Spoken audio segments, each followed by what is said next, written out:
आपने कुछ दिनों पहले एसआईआर विपक्षी पार्टियों के द्वारा बीजेपी पे आरोप लगाए जा रहे थे, प्रत्यारोप, आरोप पे आरोप, एसआईआर बेकार है, एसआईआर से वोटर कार्डों का हनन होगा और मतदाताओं का हनन होगा, चुनाव आयोग मतदाताओं के अधिकार को हनन कर रहा है। ऐसे ऐसे आरोप लगाए जा रहे थे विपक्षी पार्टियों के द्वारा बीजेपी पे कि एसआईआर एक फर्जी स्कीम है जिसके द्वारा मतदाताओं का अधिकार का हनन होगा।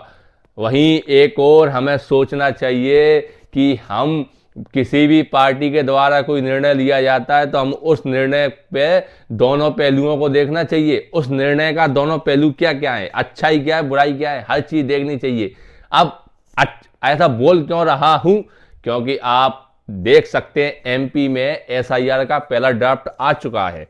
पहले ड्राफ्ट ने स्पष्ट कर दिया है कि एसआईआर रिपोर्ट सही साबित हुई, बीजेपी की रणनीति सही साबित हुई, भारतीय जनता पार्टी की एसआईआर का परीक्षण सही साबित हुआ, एमपी के पहले ड्राफ्ट ने साबित कर दिया है।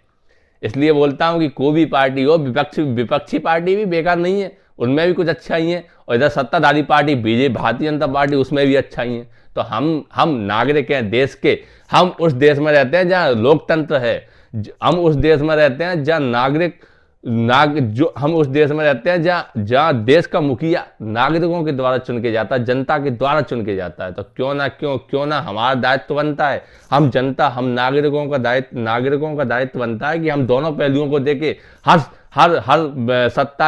सत्ताधारी पार्टी के हर निर्णय को हम एक तरफ झुकाव ना करें, क्योंकि हमने ही लोकतंत्र को बनाया। लोकतंत्र की परिभाषा क्या होता है? जनता के द्वारा बनाया गया शासन, उसको क्या बोलते हैं? लोकतंत्र। तो हमारी जिम्मेदारी बनती है कि हम दोनों पहलुओं को देखा करें हर पार्टी की। मैं एक पार्टी की समर्थन कभी नहीं देता, दोनों पार्टियों के समर्थन में दोनों पार्टियों के दोनों पहलुओं को देखा करें। अब मैं ऐसा बोल क्यों रहा हूँ? एसआईआर परीक्षण एकदम सफल हुआ। कैसे हुआ? क्योंकि एमपी में पहला ड्राफ्ट आ चुका है एसआईआर का।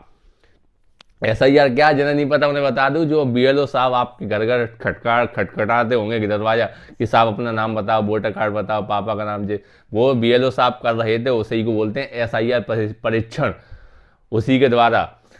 तो एमपी के पहले ड्राफ्ट क्या होता है? आप जैसे बीएलओ साहबों के द्वारा एसआईआर की रिपोर्ट सौंप दी गई है, अधिकारियों को ऊपर पहुंच चुकी है शासन के पास।